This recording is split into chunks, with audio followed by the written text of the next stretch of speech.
Sir నమస్కారం sir. నమస్తే అండి. సార్ ఇవాళ చంద్రబాబు గారి ప్రమాణ స్వీకారం అని చూసాం. చాలా అద్భుతంగా అయితే జరిగింది సార్.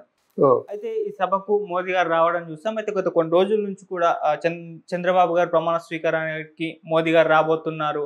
మేబీ స్పెషల్ స్టేటస్ గురించి ఆయన ఏమన్నా అనౌన్స్ చేస్తారేమో, లేకుంటే పోలవరం ప్రాజెక్ట్ సంబంధించి, లేకుంటే రాష్ట్రానికి రావాల్సిన నిధుల గురించి ఆయన ఏమన్నా మాట్లాడతారేమో అని చెప్పేసి చర్చలు జరిగాయి. అందరూ ఎక్స్పెక్ట్ చేస్తారు.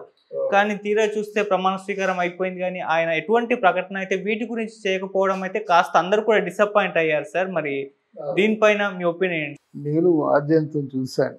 బాగానే కన్నుల పండుగలాగా ఉంది, బాగా జరిగింది. అయితే ఇక్కడ నాకు ప్రధానంగా అనిపించినటువంటి కొంచెం ఇలా ఉంటే బాగుండేదేమో అని అనిపించినటువంటి సంఘటన ఏమిటంటే, మోదీ గారు ఎన్నికలు జరిగిన తర్వాత, ఫలితాలు వచ్చిన తర్వాత మొట్టమొదటిసారిగా మన ఆంధ్రదేశంలోకి వచ్చారు. అందున మన రాజధాని అమరావతికి వచ్చారు. ఆయన కూటమి విజయానికి ప్రతిస్పందిస్తాడని అనుకున్నాను. అంటే స్పందించవలసిన బాధ్యత కూడా ఉంది కదా. ఆంధ్రదేశంలో ఆ సీట్లు గెలుచుకున్నారంటే చిన్న విషయం కాదు, వెల్ గ్రోత్.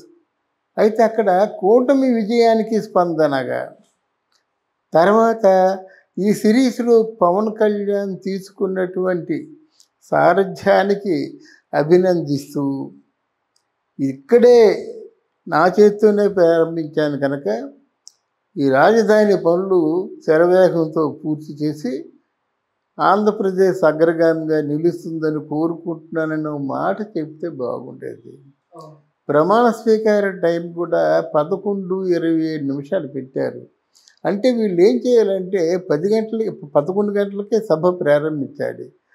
ఇద్దరు మాట్లాడేసరికి సరిపోతుంది, ఇద్దరు ముగ్గురు మాట్లాడితే సరిపోతుంది.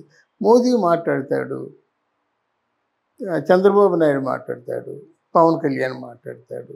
కూటమి సారథులు వీళ్ళు ముగ్గురే కదా.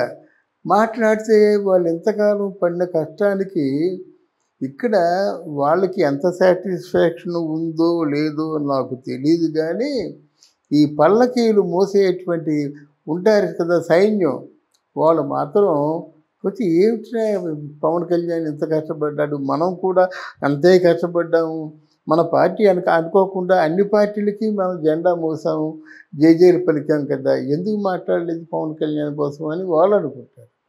అదేమిటా మీకు తెలుగుదేశం కార్యకర్తలు అయి ఉండి జీతం బత్యం లేకుండా నిస్వార్థంగా సేవ చేశాము అంటే మా తెలుగుదేశం గురించి కూడా మాట మాట్లాడి వాళ్ళ కార్యకర్తలు కూడా అభినందిస్తే బాగుంటుందని వీళ్ళు అనుకుంటారు అన్నమాట. కానీ బీజేపీ ఉన్నట్టయితే ఏదైనా ఒక మాట పురంధేశ్వరి చెప్తే బాగుండు, మాకిద్దరూ సహకరించారని. అది లేకపోవడం వల్ల నాకు ఏమనిపించిందంటే ఎక్కడో చిన్న వెలిది అనిపించింది. అది ఫుల్ ఫ్లెడ్జ్డ్ అంటే ఫెస్టివల్ లాగా అనిపించలేదు. అవసరం ఉంది అక్కడ. మీకు అమరావతి నిర్మిస్తాము, మీకు స్పెషల్ స్టేటస్ ఇస్తాము, లేదా రిలివెంట్గా ఉన్నటువంటి ఇంకేదైనా ఇస్తాము.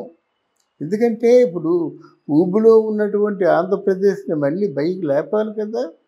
మీరు డోంట్ వరీ, ఈ గడిచిన కాలం ఏదో జరిగిపోయింది, అంతకు మించినటువంటి కాలం రాబోతుంది అనేటువంటి భరోసా మోదీ ఇస్తారనుకున్నాను, కానీ ఇవ్వలేదు. అది మాత్రం వెల్తిగానే ఉంది. తర్వాత వీళ్ళ ఈ ఫంక్షన్కి వాళ్ళ తాలూకు క్యాడర్ సైన్యం వాళ్ళ స్పందన కూడా స్పెసిఫిక్గా చూపిస్తే బాగుండేది. ఆనందం అంతా వాళ్ళదే కదా, ఎన్ని రోజులు పెట్టి కష్టపడుతున్నారు, వాళ్ళు ఫోకస్ చేయలేదు, ఎక్కడ ఎలివేట్ చేయలేదు అక్కడ. అలాగే చంద్రబాబు నాయుడు కూడా ఒక 2 నిమిషాలు, పవన్ కళ్యాణ్ 2 నిమిషాలు, మోదీ ఒక 5 నిమిషాలు మాట్లాడితే మనకు కావాల్సినవి ఏమైనా దొరుకుతాయేమో అని ఆశిస్తాం కదా. మనకు కావాల్సింది ఏమిటి? Special status. మనకు కావాల్సింది ఏమిటి? అమరావతి నిర్మాణం. మనకు కావాల్సింది ఏంటి? పోలవరం డ్యామ్. ఇవన్నీ జాతీయ అంటే కేంద్రానికి సంబంధించిన ప్రాజెక్టులు కదా, వ్యవహారాలు కదా. వాళ్ళ దగ్గర నుంచి కొంచెం భరోసా వస్తే మనకి దాన్ని ఏమంటారు, టేక్ ఆఫ్ అంటారు. ఏదైనా ఫ్లైట్ టేక్ ఆఫ్ను బట్టే ల్యాండింగ్ కూడా చెప్పేయచ్చు. ఎవరి ఉపన్యాసం అయినా సరే ముందు ఎలా మొదలుపెట్టాడో ఎలా ముగిస్తాడో కూడా చెప్పొచ్చు మనం. అలాగా ఈయన కూడా ఆ టేక్ ఆఫ్ బాగుండేది. ఈ ఫంక్షన్ తాలూకు ఆంతర్యం ఇదే. ఇది సంబరాలు వలసిన సమయం అయినప్పటికి కూడా వాళ్ళు ధరిస్తున్నవి మంత్రి పదవులు కాదు, ముళ్ళ కిరీటాలు. చాలా బాధ్యత వాళ్ళకు ఉంటుంది. ఎందుకంటే మీరే అంటున్నారు అవినీతి జరిగిందని, మీరే అంటున్నారు ఖజానా పూర్తి ఖాళీ అయిపోయిందని. అది తప్పని చెప్పడం లేదు, వాస్తవమే. కనుక ఇప్పుడు మీరు చేసింది పరిపాలన కాదు, మీరు నిర్వహిస్తుంది బాధ్యత, అది గుర్తించాలి. ఇదే ఇప్పుడు సహజంగా ఎవరైనా ఏం ఆశిస్తారు, ఇదే ఆశిస్తారు కదా. అది లేకపోవడం నాకు ఎందుకో కొంచెం అసంతృప్తి.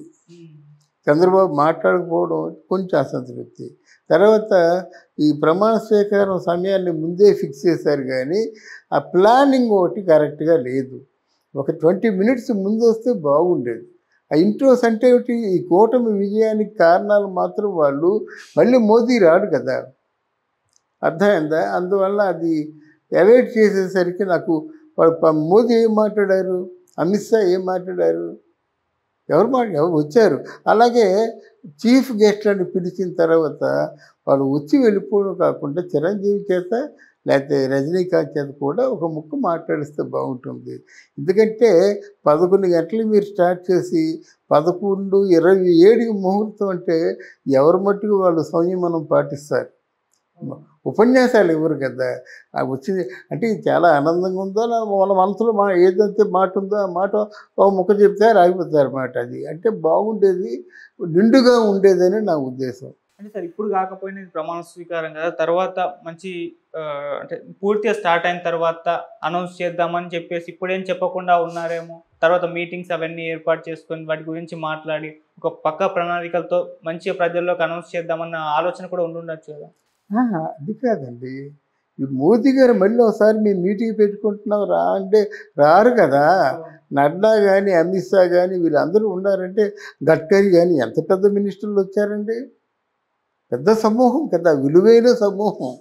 తర్వాత ఎలక్షను ఫలితాలు, దాన్ని రెస్పాండ్ అవ్వాలి కదా అన్నాను. ఎందుకంటే మోదీ కూడా బీజేపీ కూడా ఆంధ్రదేశంలో పునాది వేసుకుంది, ఆ ఆనందాన్ని వ్యక్తపరచాలి కదా. ఆంధ్రప్రదేశ్ని నేను ప్రత్యేకించి చూస్తాను, ఆంధ్రప్రదేశ్కి నా శాయశక్తుల సహకరిస్తారను, గెలిపించిన ప్రజలకు నా అభివాదాలని ఏదో చెప్పాలి కదా. అది చెప్తే బాగుండేదని నా అభిప్రాయం. సార్ గతంలో లోకేష్ గారు తనకు ఒకవేళ మంత్రి పదవి వచ్చినా దాన్ని తిరస్కరిస్తాను అని చెప్పినట్టుగా మనకు వార్తలు వచ్చాయి. అయితే ఇప్పుడు మనం చూసుకుంటే నంబర్ 2 పవన్ కళ్యాణ్ గారు మంత్రి పదవి ఇవ్వగా తర్వాత నంబర్ 3 లోకేష్ గారికి అనౌన్స్ చేశారు. మరి దీని పట్ల మీ ఒపీనియన్స్? అంటే ఆయన ఏమన్నాడంటే, మొదటి నుంచి కూడా నేను పార్టీని మాత్రం నిర్మించుకుంటూ వెళ్తాను. ఎందుకంటే పార్టీలో సరైన వాళ్ళు అంటే వాళ్ళ ప్రజల మధ్య లేకపోవడం వల్ల ఆ కార్యకర్తలకి కొంత అసంతృప్తి ఉంది.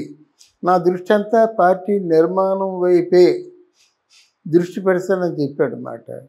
తర్వాత ఏంటంటే ఏదో పదవి ఆయనకి ఇచ్చినప్పుడు కూడా వద్దు నీ పార్టీని చూసుకుంటా అన్నాడు. అంటే అక్కడ అంటే ఆయన ఇచ్చిన పదవి పట్ల ఏదో ఒక అసంతృప్తి ఉందన్నమాట. అలా కాకుండా ఇప్పుడు రేపు కీలక శాఖలేవో పవన్ కళ్యాణ్కి లోకేష్కి ఇస్తా ఉన్నారు. ఆ శాఖలు ఇచ్చిన తర్వాత ఆయన రెస్పాన్స్ ఎలా ఉంటుందో చెప్దాము. కానీ ఇప్పుడు నెంబర్ 3 ఆయనే. నెంబర్ 3 అయినప్పటికి కూడా ఇక్కడ కేసీఆర్ పక్కన కేటీఆర్ లాగా ఇక్కడ చంద్రబాబు పక్కన ఆయనే ఉంటాడు కదా. వచ్చిన గెస్టులందరూ ఆయనకే కదా విష్ చేశారు. పవన్ కళ్యాణ్ దగ్గరికి వచ్చి విష్ చేసినప్పుడు కూడా వాళ్ళు 140 మంది ఎంతో 140 ఎంత ఉన్నారు కదా. అంటే వాళ్ళంతా వాళ్ళ బలగం ఎక్కువ కనుక వాళ్ళందరూ తప్పకుండా అధ్యక్షుడి కొడుకు ఆయనే కదా. అందువల్ల మరి చూడడం అంతా హడావుడంతా అంటే నారా చంద్రబాబు నాయుడు ఫ్యామిలీ ఆర్గనైజ్ చేస్తున్నటువంటి ఫంక్షన్ లాగా ఉంది. తప్పు లేదు, ఎందుకంటే వాళ్ళ నాన్న దాంట్లో ఆయన నాన్న ఫంక్షన్లో ఆయన కలుగజేసుకుంటే తప్పే ఉంటుంది. కానీ ఇక్కడ రాజకీయాలకి అతీతంగా ఉంటే మంచి పేరు వచ్చేది. అది రాజకీయాలకు అతీతంగా అంటే ఎవరైతే నెంబర్ 2 అనుకుంటున్నామో పవన్ కళ్యాణ్ ఆయనకి ప్రిఫరెన్స్ ఎక్కువగా ఇస్తే బాగుండేది. ఆ సైడ్లో చైరు వేయడం ఇవన్నీ వాళ్ళ తాలూకు అభిమానులకు కొంచెం నిరాశ. ఫోకస్ అక్కడ ఎక్కడుందంటే ఓన్లీ చంద్రబాబు నాయుడు మోదీ వీళ్ళ మీదే ఫోకస్ ఉంది. ఆయన ఏదో లాస్ట్ చైర్ అయిందే అన్నమాట. ఆ కొసలు కూర్చోవడం వల్ల కొంచెం ప్రేక్షకుడికి కూడా కనబట్టు కదా. ఆ చివరిలో కూర్చుంటే ఆ కెమెరా కూడా కవర్ చేయడం ఒక అంతా లెక్కేసుకుంటే 10 షాట్లు ఉంటాయి.